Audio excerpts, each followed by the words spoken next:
کاروانی ئاوادانی کابینەوەی حکوومەت هەرێمی کوردستان لە قەزا سیدەکان بەردەوامە خۆشبەختانە ئێستاش دوو پرۆژەی گرنگ لەبەردەستیە حاڵێن کە تۆباری جێبەجێکردن پرۆژەی کەمەربەندی بەستنەوەی گەڕەکی گوڵان و فەرمانبەران کە زۆر پێویست و زەروری بوو ئەم پرۆژەیە بە گوزمەی 239 میلیۆن دینار لەسەر بودجەی ئیدارەی سەربەخۆسۆران دێتە جێبەجێکردن بە هەمانگە لەگەڵ بەڕێبەتی گشتی شارەوانەکانی سۆران و سەرۆکاتی شارەوان سیدەکان سەرپەرشتی پرۆژە دەکرێت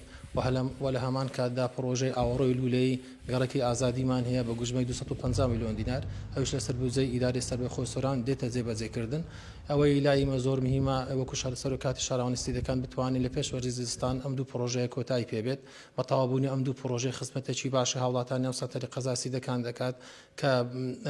ئەم پرۆژەیە زەروریەتەکەی لەوە بووم هەم قوڕ و لێتا و باران بوو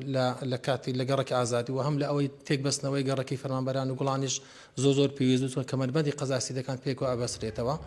پرۆژەی کەمەربەندی سیدەکان ئێستا دەستی پێکراوە قۆناغی کردنەوە یا بڵێن فاتحکردنی دەست پێ کردووە لە ئەندێکی نێزیکدا تێکە لە ڕێژوو کرپستۆنی بۆ دائەندرێت پرۆژێکی زۆر گرنگ و پێویستە بۆ بەستنەوەی گەڕێکی فەرمانبەران و گوڵان هیوادارین لە ئەندێکی نزیک پێش هاتنی وەرزستان ئەم پرۆژەش کۆتای پێبێت و بکرێتە بواری خزمەت هاوڵاتیانی خۆشەویست.